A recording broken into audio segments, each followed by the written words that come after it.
Olá, bem-vindos a mais um vídeo aqui no canal Ricardo de Paris.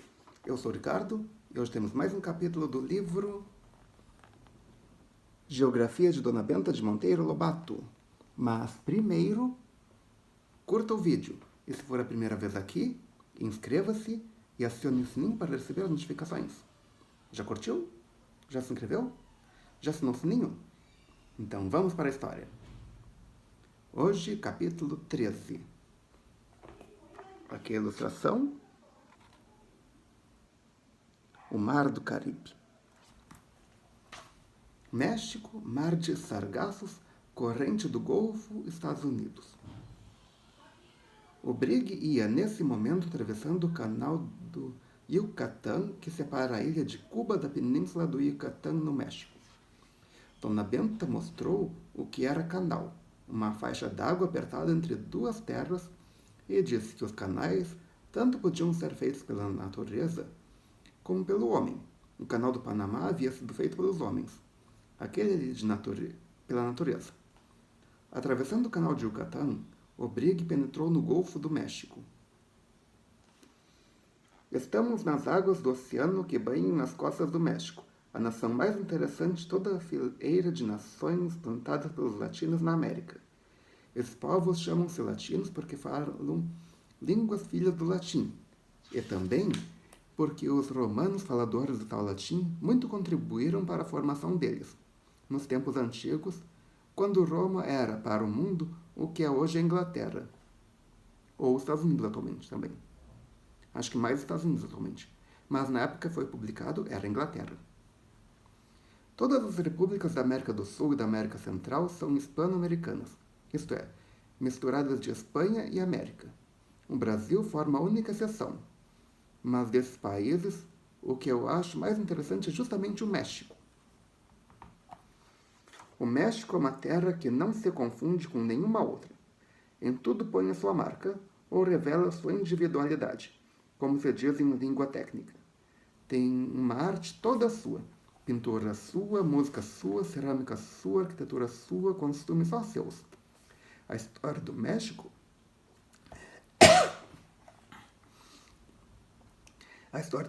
é um drama que não tem fim. Mal acaba um ato, começa outro. E drama escrito a sangue. Até imperador México já teve, quando foi invadido pelos soldados de Napoleão III. Esse Napoleão mandou para cá o arquiduque Maximiliano, que era austríaco, e o botou no trono como imperador. Os mexicanos, porém, revoltaram-se e fuzilaram um pobre soberano, conseguindo libertar o país das garras dos franceses. Mas não tem fim as revoluções havidas no México, que também diz teve de superar uma guerra com os Estados Unidos, na qual perdeu boa parte de seu território. Os Estados americanos do Texas, do Arizona, do Novo México e da Califórnia já foram mexicanos. Se for ver o nome das cidades, muitas delas têm nome em espanhol. Por quê? Porque era território mexicano. O terra do México é riquíssimo em minerais, sobretudo em prata. Quando os conquistadores espanhóis desceram aqui, ficaram de boca aberta de tantos ornamentos de prata que viram no corpo dos nativos.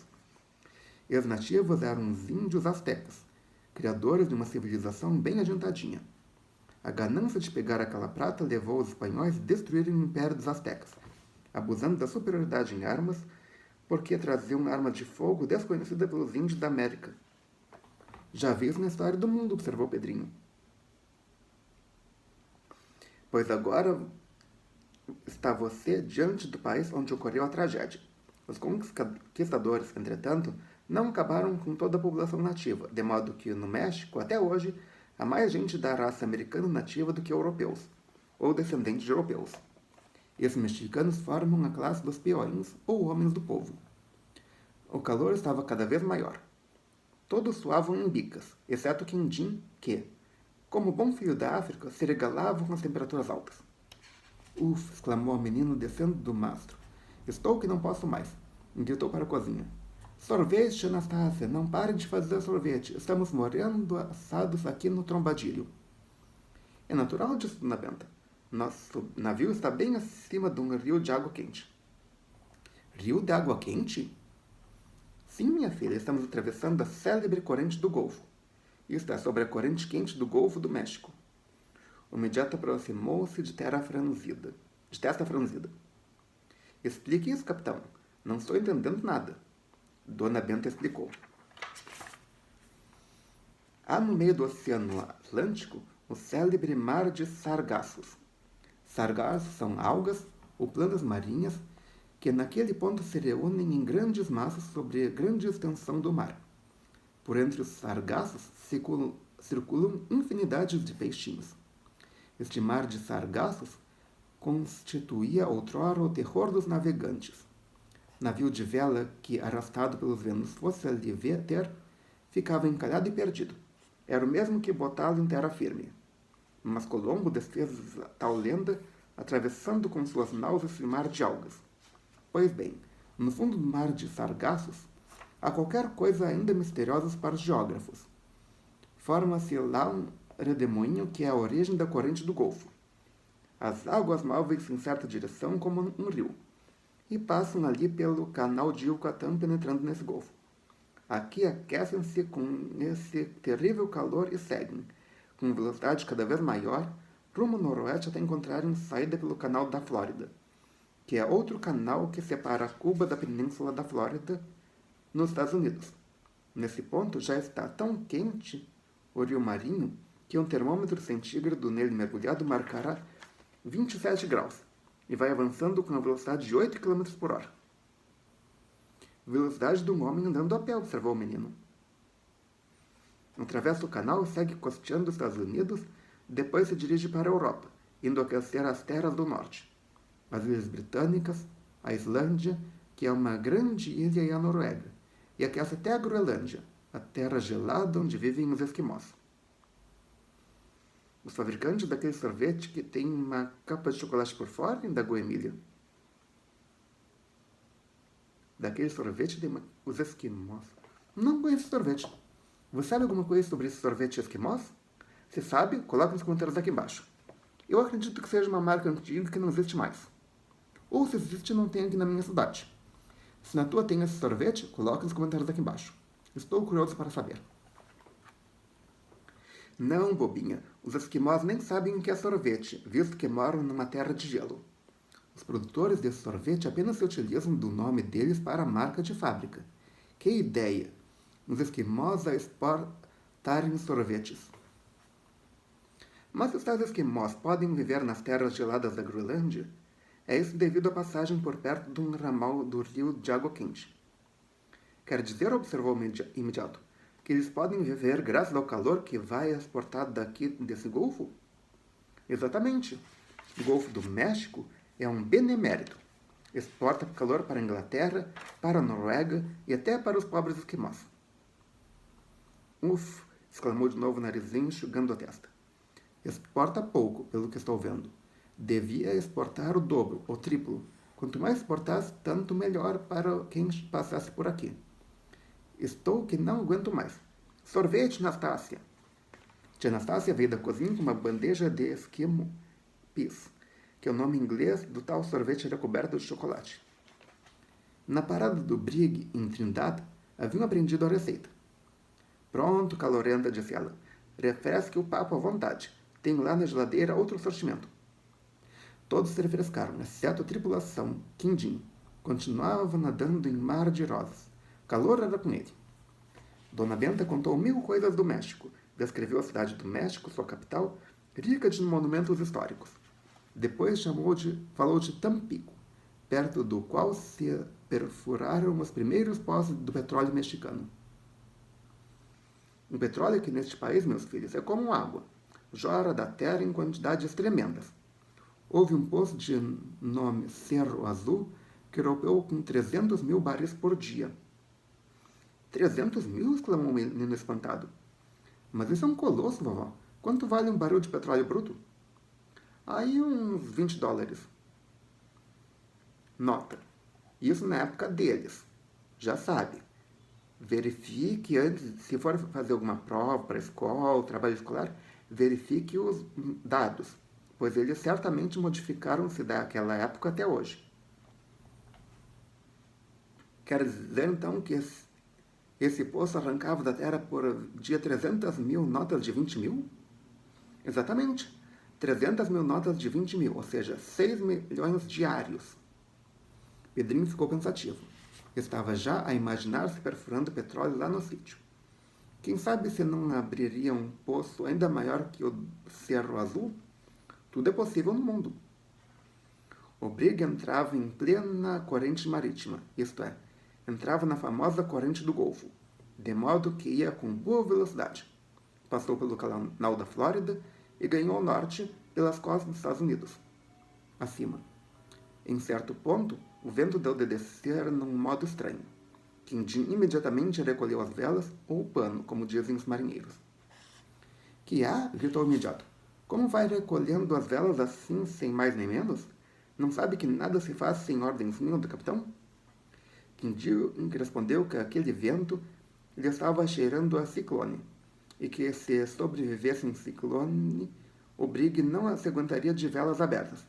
Escangalhava-se todo. Pedrinho correu a falar com o capitão, mas era tarde. A fúria do vento se tornara tamanha que ele foi arremessado de encontro a uma pilha de cordas a qual se agarrou. E lá ficou por uns 20 minutos encolhido, enquanto sobre sua cabeça o vento zunia com fúria infernal.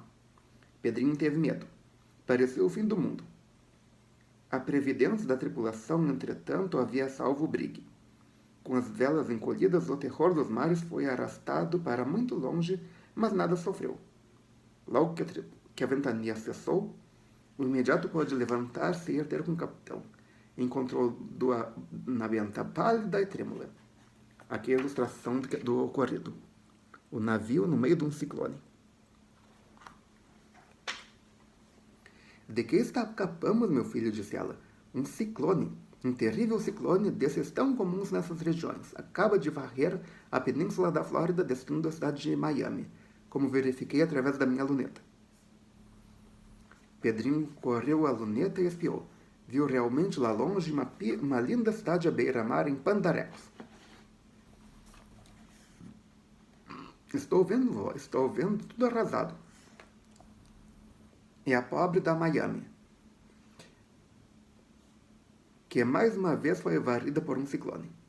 Mas que é o tal ciclone, afinal? Os ventos, meu filho. Começaram com as brisas, que são ventinhos de muito pequena velocidade. Se a velocidade cresce, a brisa passa a vento. Se cresce ainda mais, passa a ventania. Se cresce ainda mais, passa tufão ou ciclone. No ciclone, o vento tem tal fúria e gira em redemoinho com tamanha força que a cidade que tiver a desgraça de ser por ele alcançada leva a breca. Foi o que aconteceu com Miami. E por um triz também não levamos a breca. Nossa sorte foi que não ficamos dentro do redemoinho. Ficamos na beira. A ideia da tripulação de recolher o pano valeu-nos a vida. Mande o Visconde dar um prêmio a Quindim. Uma ração dupla de alfafa. O Visconde nunca tomava parte das lições de Dona Benta, porque, como único steward de bordo, não tinha parada. Emília, por exemplo, que vivia no leme, não lhe dava um minuto de tréguas. Steward, traga isso.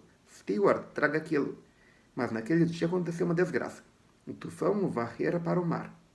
Quando a desgraça foi sabida, houve berreiro grosso. Salvem o Visconde, gritava Emília. Quero o Visconde. Marizinho também se mostrou aflitíssima, pois não dispensava a presença do famoso sabugo científico. Tia Anastácia, essa, danou, porque lhe prestava grande serviço na cozinha. Era o descascador de batatas, o batedor de ovos, o lavador do coador de café. Salve o Sinhá, viu ela perder de mãos postas. Salve o Visconde, pelo amor de Deus, sem sabugo não sei lidar naquela cozinha. Dona Benta assentou a luneta sobre as ondas em procura do sabugo querido. Nada, nada. Súbito deu um grito. Lá está o coitado a debater-se nas agonias da morte. De fato, a pouca distância do Brig, todos puderam ver o pobre Visconde a debater-se nas águas. Imediatamente, Pedrinho preparou uma linha com um anzol na ponta para pescá-lo. Anzol não, protestou a boneca. Ponha um salva-vidas. Anzol espeta. Espeta nada. Sabugo não dói, não é de carne. E com muito jeito, Pedrinho conseguiu pescar o estranho peixe. Foi um delírio de contentamento quando o náufrago apareceu a bordo. Viva! Viva! Mas como viera entanguido? Dona Benta deu-lhe um fantol e fê-lo recolher-se à sua tarimba, onde o abafou num cobertor, apesar da quentura que fazia. Deixe-no agora em paz. Com esse suador ele ficará bom num instante.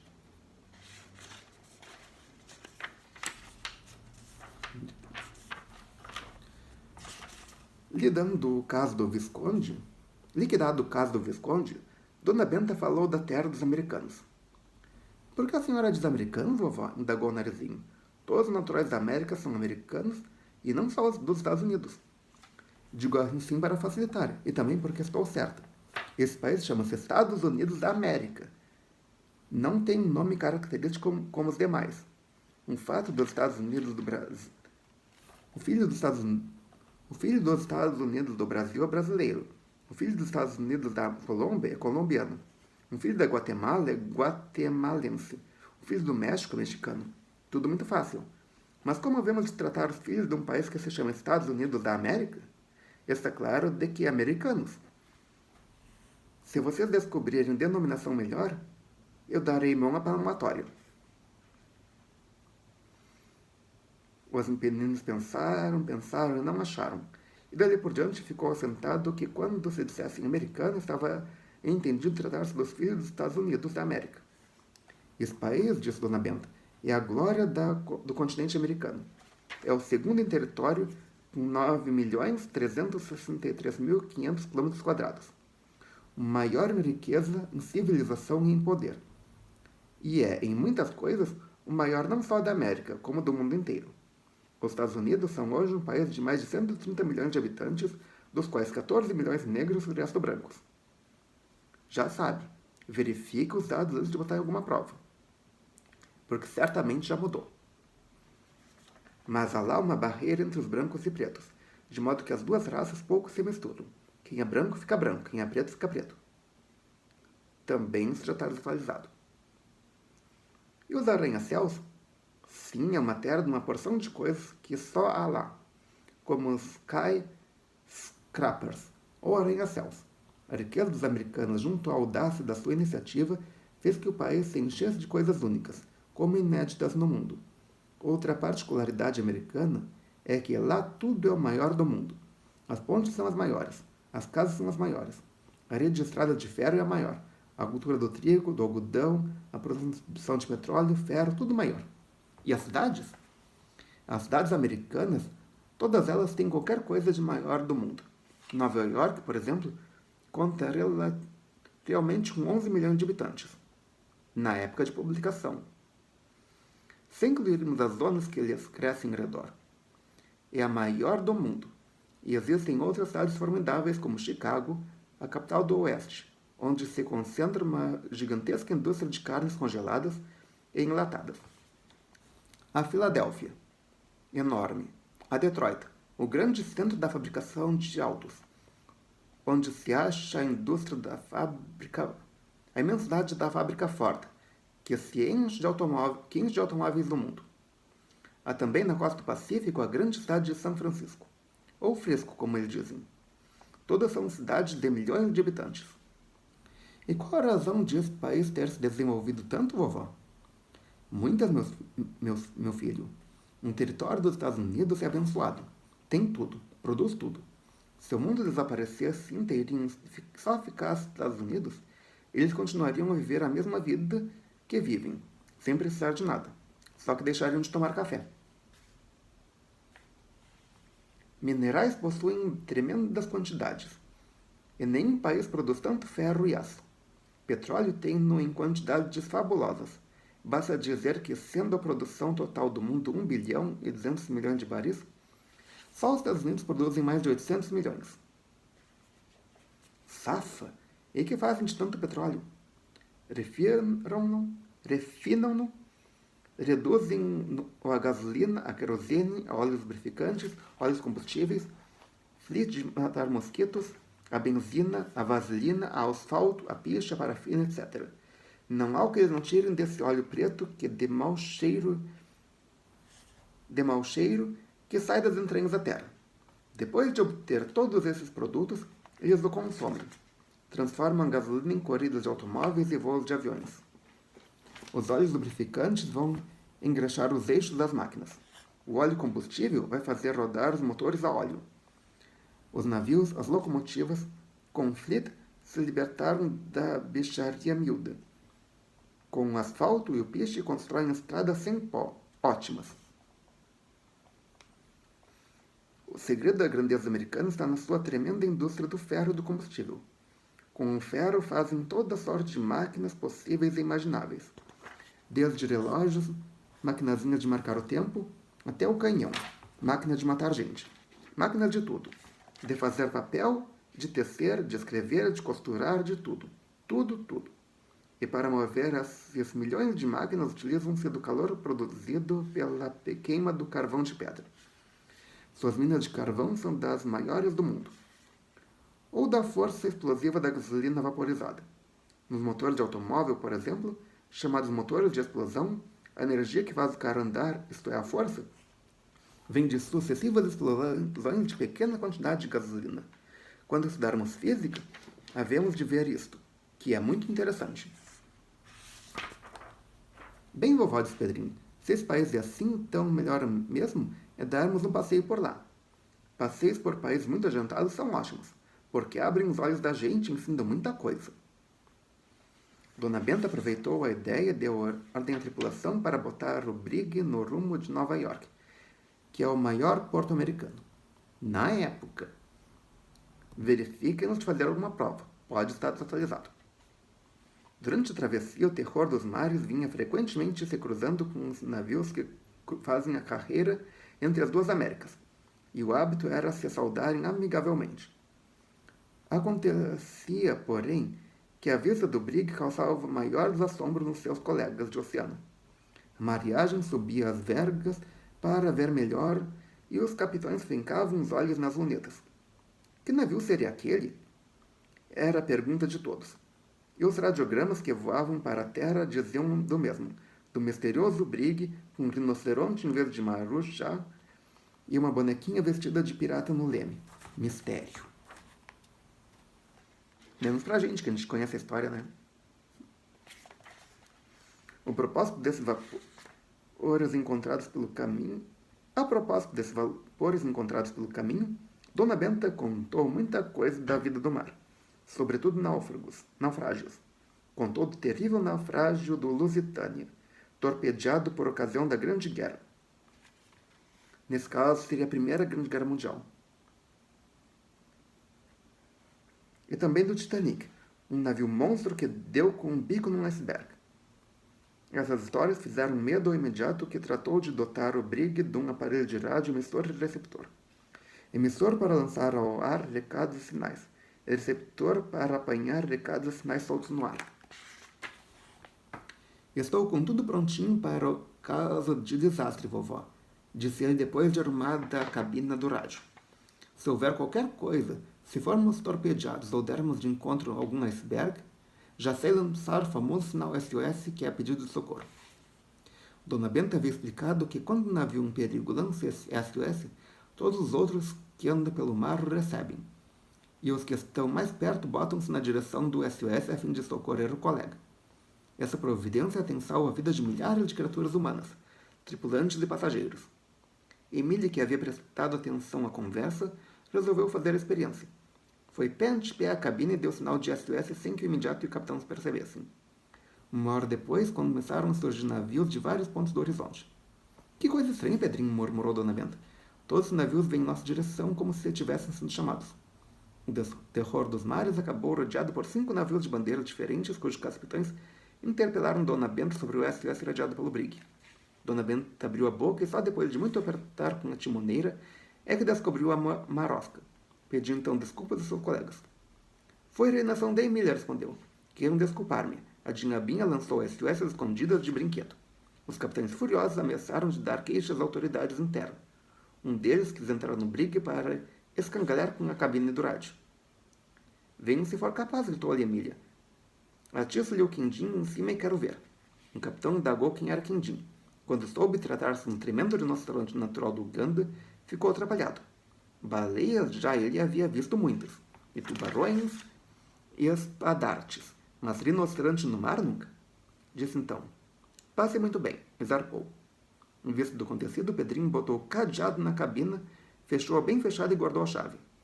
Com uma louquinha como Emília, todo cuidado era pouco. E aqui termina mais um capítulo. Se você gostou, clique em curtir. Adicione esse vídeo aos seus favoritos, compartilhe com seus amigos e volte amanhã para mais um capítulo da história. Ok? E traga mais um inscrito. Obrigado pela presença, obrigado pela audiência. Até amanhã com mais um vídeo e melhor possível.